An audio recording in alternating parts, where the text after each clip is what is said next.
ငယ်ချင်းတို့ရေဒီ affirmation လေးကိုအမြဲတမ်းနားထောင်နော်ငါရဲ့ဘဝရပြည့်ပြည့်စုံတယ်ငါကလူကောင်းတစ်ယောက်ပါ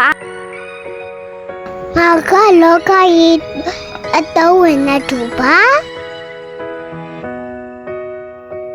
ငါကအတိညာရှိတယ်ငါကအရာရာချစ်တတ်တယ်ငါမဆက်အားရှိတယ်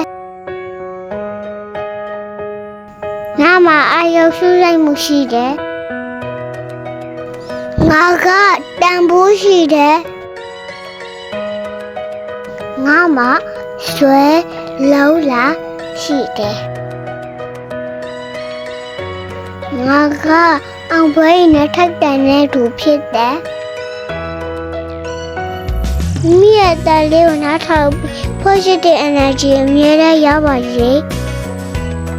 မိမိကိုအစားအသောက်ကြည့်ပြီးတဲ့အတွက်ကျေးဇူးတင်ပါတယ်ရှင်